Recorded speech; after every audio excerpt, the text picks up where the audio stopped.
ഷെനിൽ ഇങ്ങനെ ഈ ശ്രീരൂപത്തിലുള്ള ഒരു ബോൺസായി ബൊഗൻവില്ല കണ്ടിട്ടുണ്ടോ? ഞാൻ കണ്ടിട്ടില്ല. Hi, good morning. ഇന്നത്തെ മോർണിംഗ് വൈബ് ഒരുപാട് സുന്ദരന്മാരെയും സുന്ദരികളുടെയും നടുക്കാണ് ഞാൻ ഇരിക്കുന്നത്. ഇതിൽ കുറച്ച് സൗന്ദര്യക്കുറവ് എനിക്ക് മാത്രമേ ഉണ്ടാവുള്ളൂ, കാരണം അത്ര മനോഹരമാണ് കാണാൻ. എന്തായാലും ഇത് ഏകദേശം എവിടെയാണെന്നുള്ളത് നമ്മുടെ ചാനലിൽ കുറച്ച് ആളുകൾക്ക് മനസ്സിലായിട്ടുണ്ടാവും, കുറേ ആളുകൾക്ക് മനസ്സിലായിട്ടുണ്ടാവില്ല, കാരണം പുതിയ ആളുകളുണ്ട്.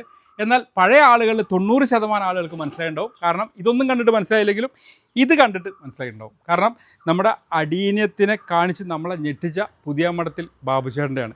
തിരുവമ്പാടി തമ്പലമണ്ണ എന്നാണ് ഈ സ്ഥലത്തിൻ്റെ പേര്. ഒരുപാട് ആളുകൾ കണ്ടതാണ്, പുതിയ ആളുകൾക്ക് വേണ്ടിയാണ് ഇപ്പോൾ ഈ കാര്യം പറയുന്നത്. ഇപ്പോൾ അടീനത്തിനോട് കുറച്ചൊരു ശ്രദ്ധ ബാബുചേട്ടൻ കുറഞ്ഞിട്ടുണ്ടോ എന്നൊരു ചെറിയ സംശയമുണ്ട്. നമുക്ക് ചോദിച്ചു നോക്കാം. ഇപ്പോൾ ഉള്ള ഭ്രാന്ത് എന്ന് പറയുന്നത് ഇതിനോടാണ്, ബൊഗൻവില്ല. ഇത് ഏകദേശം നല്ല പഴക്കമുണ്ടെന്നാണ് അദ്ദേഹം പറഞ്ഞത്. എന്തായാലും നമുക്ക് കാര്യങ്ങളൊക്കെ ചോദിച്ച് മനസ്സിലാക്കാം. Good morning. ഹായ്. അപ്പോൾ എന്താണ് ഈ അടീനത്തിനോട് കുറച്ചൊരു ശ്രദ്ധ കുറച്ചോ? ഇല്ല, അടീനയുണ്ട്. കൂടുതൽ ഇവരൊരു കൂട്ടിന് കൂട്ടിയതാ ബൊഗൻവില്ല. എന്തുണ്ടെന്ന് പറഞ്ഞാലും കഴിഞ്ഞ വർഷത്തെ അത്രയും അടീനം എന്തായാലും ഇപ്രാവശ്യം ഫ്ലവർ ചെയ്തിട്ടില്ല. ഫ്ലവർ ആകുന്നേ ഉള്ളൂ, ഇടയ്ക്ക് മഴ പെയ്തുകൊണ്ട്. അതെ.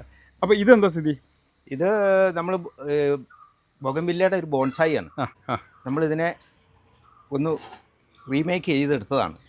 എന്താണ് ആ ഭംഗി? അതായത് ഭംഗി എന്ന് പറഞ്ഞാൽ ഈ ഇതിൻ്റെ ഒരു ഷേപ്പ് കാണും, ഒരു ലേഡി കിടക്കുന്നതായിട്ട് നമുക്ക് തോന്നും. നമ്മൾ ഹൈബ്രിഡ് ഒരു 6 വെറൈറ്റിയും കൂടെ ഗ്രാഫ്റ്റ് ചെയ്ത് കയറ്റി. അപ്പോൾ 7 വെറൈറ്റി ഉണ്ടോ? അപ്പോൾ മൊത്തം 7 വെറൈറ്റി. ഇതിൻ്റെ തനതായ ഒരു വെറൈറ്റി ഇത് 21 ജുവൽസ് എന്ന് പറഞ്ഞ ഇനമാണ്. അതൊരു പിങ്ക് അല്ലേ? അതൊരു പിങ്കാണ്.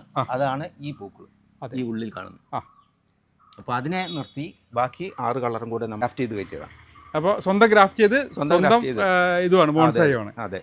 അപ്പോൾ എന്തായാലും ഇതിൻ്റെ ഒരു ചെറിയ ടിപ്പ് ഒന്ന് പറഞ്ഞു കൊടുക്കാമോ? മെയിൻ ടിപ്സ് എന്താണെന്ന് വെച്ചാൽ, ഇതിനെ നമ്മൾ ചെറിയ കവർ സൈസിലായിരുന്നു ആദ്യം നട്ടു വളർത്തിയിരുന്നത്.